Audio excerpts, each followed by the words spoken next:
Hey, I'm FTFE, and welcome back to the channel that murders stupidity. In public. Where everyone can see it. There isn't many flat earthers that say new things. Normally, it's just some garbled version of Eric Dubay's 200 proofs regurgitated by someone with an IQ scraping around somewhere near the bottom of the barrel. So it amazes me, and endlessly humours me, that there is one flat earther who continuously pumps out the stupid with alarming regularity. This is a flat earther so stupid and meme-worthy that he's actually placed second, twice in a row on Red's Rhetoric's annual Dumb Fuck of the Year award. And this year, he has said a whole bunch of monumentally stupid things that I think are more than worthy of getting him a win this time around. He's wrong about everything. All of the time. Is so stubborn he can't even admit when he's wrong, and seems to be getting stupider as the years pass. This is the first flat earther to get his third episode of Flerfs Are Idiots. He's back for episode 32. It's the one, the only, thank God, Sleeping Warrior. We're living on a disk, floating through space, with a tiny sun.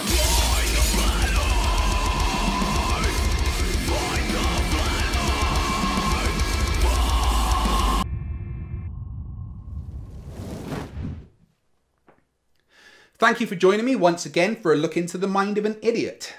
There's much of a mind there though, and what there is operates at about 1% of capacity. Anyway, Sleeping Warrior is the biggest idiot of all time. I've honestly not come across anyone so stupid before in my entire life. There's so much stupid that I don't know where to start, so I guess we'll start with looking at his research skills, with an example of how good they are. On my channel recently, Red's Rhetoric made an appearance in debate against a man with the worst beard I've ever seen, Howard George Stirrup. During the debate, Red counters Howard's "Moonlight is cold" nonsense by referencing a video done by fellow debunker Astronomy Live. Well, you still had 6.5 minutes left because I paused the timer every time I interrupted you. Oh, have I got time left? Can I put my other points in? No, you were supposed to be rebutting the evidence. Oh, Howard, don't interrupt me. You were supposed to be rebutting the evidence that Reds brought, which I'm going to just declare you failed miserably. So, Reds, would you like to address the evidence that he brought? Sure. Tell me when. So, go. Okay. I'm going to just put this to you, Craig. Just make sure it makes it into the description. It is a video from Astronomy Live showing that moonlight is not colder, whatever the hell that means. So anyway, gravity is irrelevant to the shape of the Earth. Gravity is not the same as geometry. Astronomy Live debunked the cold water, the cold light, moonlight thing on his channel 2 years ago. Meteorites explode, which make round craters. GMO is irrelevant to the shape of the Earth. Soviet brainwashing is irrelevant to the shape of the Earth. Nixon being a douchebag is irrelevant to the shape of the Earth. Aerosols is irrelevant to the shape of the Earth. EMF safety levels and no Wi-Fi zones is also irrelevant to the shape of the Earth. Dr. Kenneth Lee Clark wasn't involved in cosmology or space science, therefore is irrelevant to the shape of the Earth. Taylor Swift and Secret Messages and Beavis and Butthead Do America is irrelevant to the shape of the Earth. Princess Diana's Family Connections is also irrelevant to the shape of the Earth. Climate change is not a question of geometry, therefore it is irrelevant to this discussion. Blood transfusions are also irrelevant to the shape of the Earth, and numerology can be used to prove anything, like the time I used it to prove that Russian Biz had a sexual relationship with O.J. Simpson and he was the bottom bitch. I'm done. As you can see, the video Red's Rhetoric is referencing plays in the background as Red sent me the link on Google Hangouts and I loaded it into the vMix software as he started that specific debunk. Although first I do want to point out how many of these little moments on my channel Riley captures. Hey Clucking Warrior. But yeah, he made a video about that section and demonstrated how little research flat earthers do. Let's let Riley dig his own grave. Okay, so Reds has just demonstrated what he relies upon for demonstrating that moonlight is not colder. What I'm going to do, I'm going to pop this little window out so it can be seen bigger. I've got the resolution turned up to the biggest it can be. And what I'm going to do is show how this basically is the most inconclusive sack of shit I've ever seen. So Astronomy Live, whoever this guy is, this is what Reds accepts is proof of moonlight being cold or not cold, right? let's look at what we see in this. We can imagine the setup. He's got moonlight on the left hand side, he's got shade on the right. Weather, obviously colder on the left, warmer on the right. This is what Reds accepts to be true. Alright, watch this. There's nothing on screen there, can't see it, it's blurred, out of focus, can't see shit. Now we see 65.8, but watch what happens. After a couple of frames, the 65.8, I'm going to say the 65.8 was what was on the shade side, and then the camera, and then the thing changes. I'm going to say that's lead time, that's ping, that's lag, 57.7. It seems to me that when he had his infrared thermometer on this side, whatever that figure is, which we can't see, is what's on screen there. So he's got 65.8. I think that the 65.8 is what he had on this side. Now this is the most stupid demonstration of moonlight being cold I've ever seen. Yet this is what Reds accepts. So let's see that again. Moonlight's on the left, that will be colder. Shade on the right, that will be warmer. We can't see shit on the shade side. Intentional, maybe? So, he attacks the video from Astronomy Live because he correctly, don't worry, he's still not right, points out the poor example and bad methodology of the person doing the apparent moonlight temperature test. And here's the kicker. That section of the clip that Sleeping Warrior showed is from a flat earther. Doing it wrong, as he said.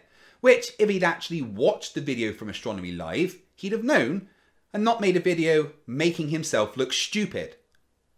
Again. I mean, it's not like we even made it difficult to find. Okay, I'm going to just put this to you, Craig. Just make sure it makes it into the description. It is a video from Astronomy Live showing that moonlight is not colder, whatever the hell that means.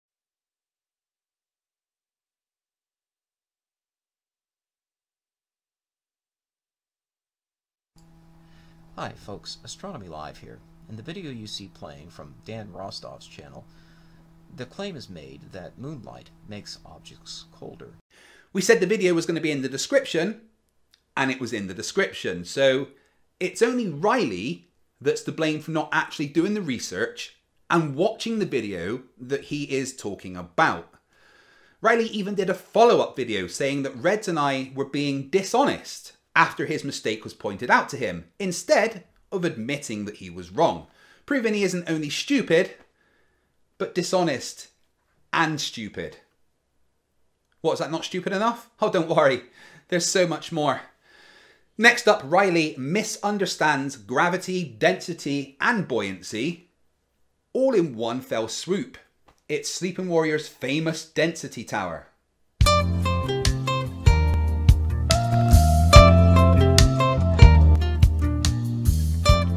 Okay everybody, today we're going to paint like Bob Ross. We're going to start off with my famous density tower. Why'd you call it your famous density tower, Riley?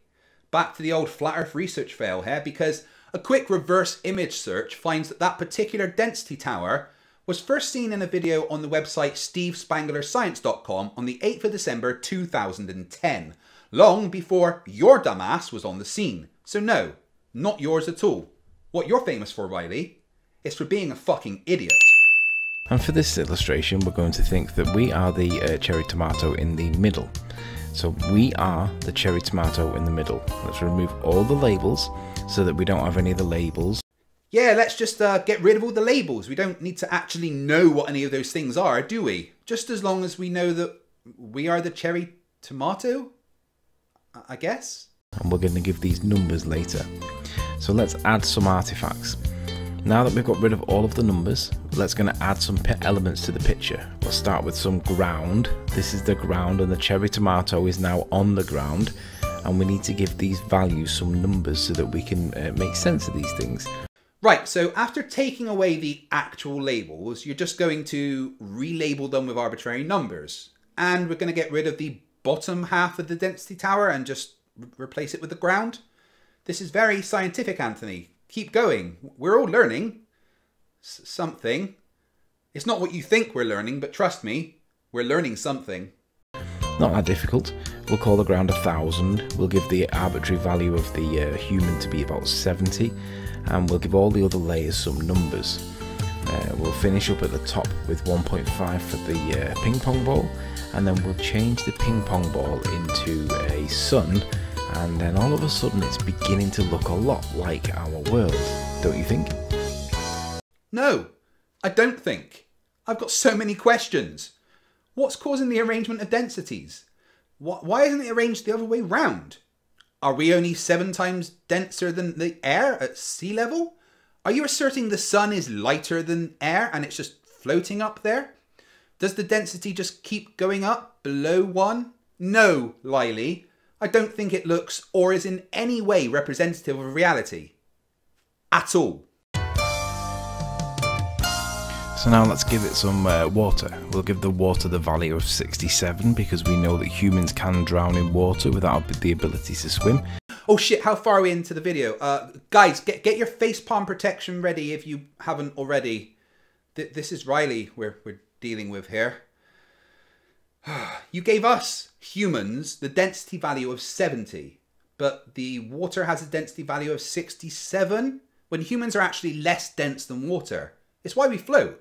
Of course, if we take on extra water and start to drown, then we will increase our density and sink. But on the whole, humans are less dense than water. Your lovely drawing is looking less and less like reality the longer you go on. But please do continue. We all need someone to laugh at. And now I think we'll have some clouds, some stratos and cumulonimbus. So we'll stick them some stratos clouds, they're the lower levels, we'll give them the value of 8.7, and the cumulonimbus clouds will give you the value of 4.2 because they're a little bit higher in the atmosphere. It's beginning to look a lot like a landscape environment now, don't you think? Let's consider the elements that make up the atmosphere. We know that nitrogen and oxygen are the main component elements to the atmosphere. So we'll bear that in mind in the volume, in stakes of the volume, but they're 2 labels that we're going to use for the layers of the atmosphere. Yeah, let's consider the components of the atmosphere, shall we? Carbon dioxide has a density of around 1.98 kilograms per meter cubed, and the density of oxygen is around 1.4 kilograms per meters cubed. So why aren't we all suffocating in a band of CO2? All the oxygen should be up in higher altitudes. And we also know that all of the gases have got atomic weights. So when we look to what the atomic weights are in the periodic table, we can see that nitrogen and oxygen are both 7 and 8. They're numbered 7 and 8 in the periodic table. No, sleeping dumbass. The atomic weight of oxygen and nitrogen is not 7 and 8. That is simply their atomic number. How many protons they contain, which defines what they are. Hydrogen is 1 and it goes all the way up to Uganison at 118. This is not their atomic weight. Their atomic weight, or atomic mass, is slightly less than the sum of the masses of all their constituent protons, neutrons and electrons. It's slightly less due to the binding energy mass loss as described in the famous equation E equals mc squared. And we know that as you go further down the table, they've got different elemental weights. So we know that the environment that we're breathing has these elements to it. So we can stick all these elements in. We'll just label them up as such. And we can see, all of a sudden, it begins to look very explainable without this so-called downwards acceleration force that's not a force, that everybody wants to be a force, but isn't there. And even if it is there, nobody can prove it, but nonetheless, we're demanded that we accept that it is there. You're never going to get this, are you? Gravity is a force, if you're talking about Newtonian physics. It's an obvious, measurable, detectable force that is explained perfectly by the equation Fg equals g m1 m2 over r squared. But we know it's not really a force. It's an effect of the warping of space-time by mass that makes everything fall into it. That falling into the curvature of space-time is measured as a force, and this is what Einstein told us, and what George Musser confirmed when I directly asked him in an interview. And I see your little get out clause there of the sun mixes everything up. No, according to you, the sun is really light and is moving at 15 degrees per hour across the sky. If it's small and local, then that isn't very fast and won't mix up anything. In your world governed by your magical density and buoyancy, we'd still all be suffocating on CO2. But it's okay because it isn't just density and buoyancy, is it? There's a force, isn't there? And we know what that force is, don't we? There's a file. Gravity, you fucking retard! Gravity! Have you ever heard of fucking gravity? Gravity! Gravity! Whatever we live in, we don't need a downwards acceleration force. Everything is relative to us, and this pictorializes for everybody how really straightforward our world really is. I hope this makes sense. No, it doesn't make any sense. At all. Not until you can explain what the sun is, why it's got such a tiny density value, and where's the moon in your picture? And what is the moon? And while you're at it, can you explain the tides, Coriolis force, Eötvös, gyroscopes, pendulums? Oh my god, you're so fucking stupid it burns. Just go to the remedial classroom, you muppet.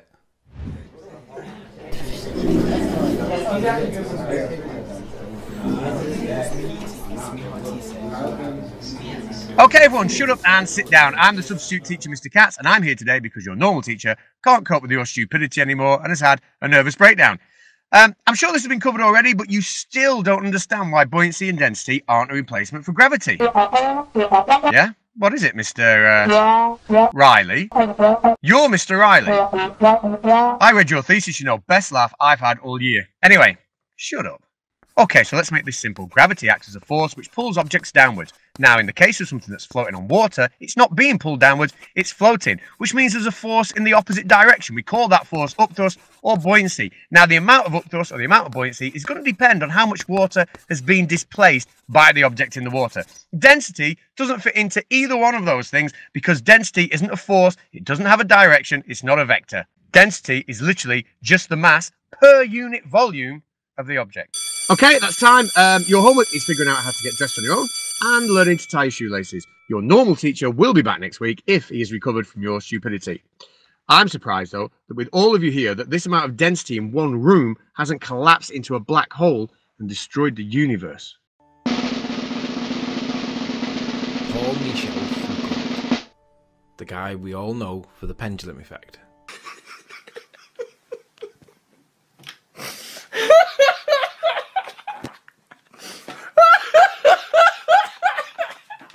Apparently it shows the rotation of the Earth. What do we know about Foucault? Not that much really. French, pendulums, that's about it. That's all we know about him. This is the guy. He died in 1984, aged 57. Does anybody know what he died of? I didn't know what he died of. Presumably old age. There's not that much in it, but for the fact that he was gay, openly gay. He died of HIV, and that's about as much as you can tell. Everything else in here is generally it's not that, not that interesting. There's not that much in it. One thing I want to show you is that if you do a Control and F in here and type in pendulum, no mention of the pendulum. Foucault's pendulum is supposed to show the rotation of the Earth. Wouldn't you think that if that was true, it would at least get a mention in his Wikipedia page? We aren't done yet, guys, because Riley just can't stop being wrong. Here's a video he put together to try and disprove the Earth's rotation. It's a bit of a boring video, so I added a dramatic voiceover to make it more interesting. Scientific method. Step 1. Observe a phenomena. The sun appears to go down. Step 2. Hypothesis. What causes that? We are told the Earth is turning. This is the presumed cause. Step 3. Experiment. Can we see the proof we are turning, please?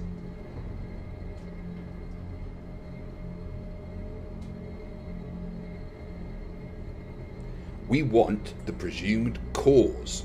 I think he means proven. Scientifically, we want measurements of Earth turning. Without any doubt, show that it is the Earth moving. Prove that it is not the lights turning, or just admit that you cannot prove the Earth is turning, scientifically after all. Then we can do the same with gravity.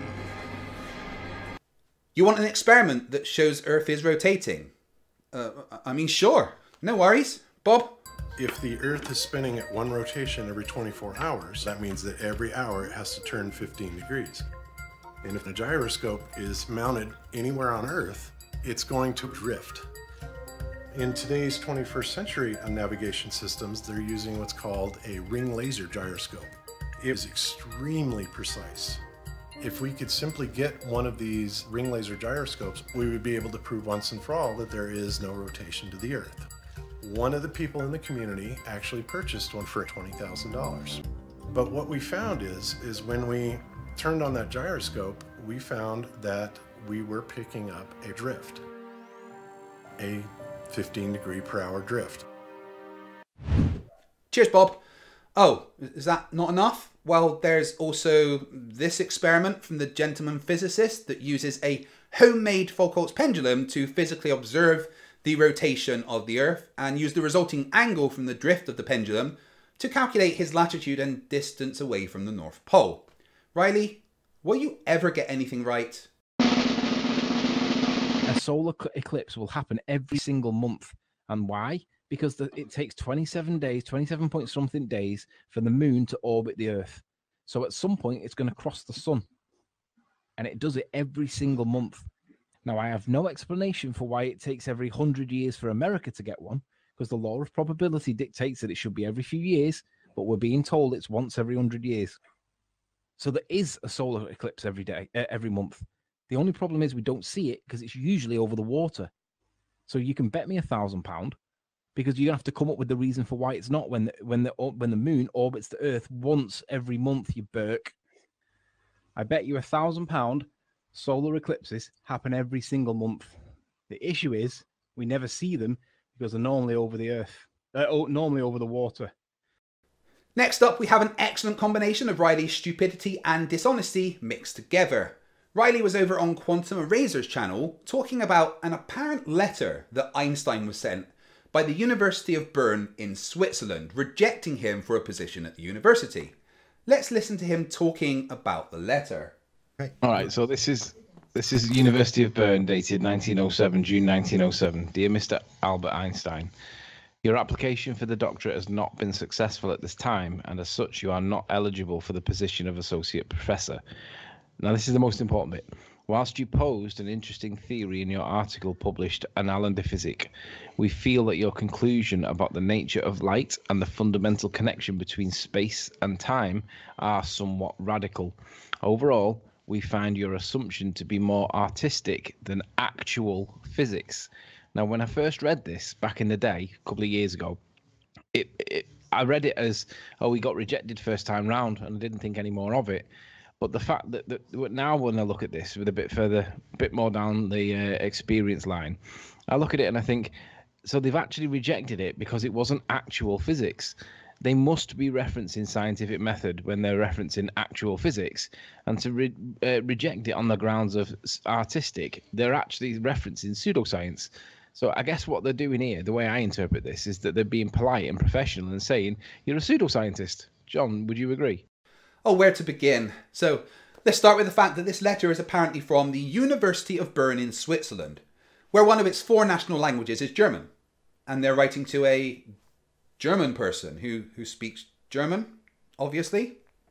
So why is the letter in English? Because, as I've said, Switzerland has 4 national languages: German, French, Italian and Romanian. So there's no reason at all that this letter should be written in English. Next, let's take a look at the person that apparently wrote that letter. It says it's from the Professor Wilhelm Henrich, PhD, who is Dean of Sciences. Now that's an issue because the letter is dated 1907, and in 1907 the subjects of science and philosophy were still very much connected, so the position of Dean of Sciences didn't even exist when this letter was apparently written. The stamp next to the non-existent Dean of Sciences is for some reason the coat of arms of Hungary. In 1907, Hungary didn't exist as it was part of the Austro-Hungarian Empire, a major European power at the time. So that coat of arms didn't exist. And finally, Riley made a massive mistake. He cropped the letter to try and hide this. Stamps with the face of Albert Einstein on. Why would the University of Bern be sending a letter to an unknown German person using stamps with that person's face on? It's so obvious that this fake letter was fake, and even a basic Google search will confirm that. But the fact that Riley was cropping the stamps means that he knew that, and is so stupid that he thought he could get away with presenting this as a real letter that was sent to Einstein. Riley, this is actually one of the stupidest things you've ever done. You're not only stupid, but you are a liar and stupid. Anthony, if a triangle has the sides 1, 1, and 1, do you know what the angles of the triangle are? Which kind of triangle are you on about? Are you on about like a right angle triangle? The triangle has sides 1, 1, and 1. Do you know what the angles are? The angles would be... Well, it would be an equilateral triangle, wouldn't it? Right, so what are the angles? Now I'm going to ask this again. If you have a triangle with sides of 1, 1, and 1, what are the angles? I'm gonna pull up a triangle calculator. Let's do this again. Anthony, a triangle has sides 1, 1, and 1. What are the angles? Is somebody recording this? Because this is just priceless. Well, the one I'm using it's not giving me any when I do it. So either this calculator is wrong or you're wrong. We have a triangle with sides of 1, 1, and what are the angles? Yeah, so that's an equilateral triangle, right? Right, so what are the angles? Does that work on a right angle triangle? The sides are 1, 1, and 1. What are the angles? When is that ever used in astronomical calculations for measuring trig? And that's all the stupid that I can take for today. But believe me, I'm not finished with Riley. I'm working on a video that will serve as my official nomination for Red's Rhetoric's Dumb Fuck of the Year Award 2019. This is Sleeping Warriors year, guys. 2 second places in a row, it's his time.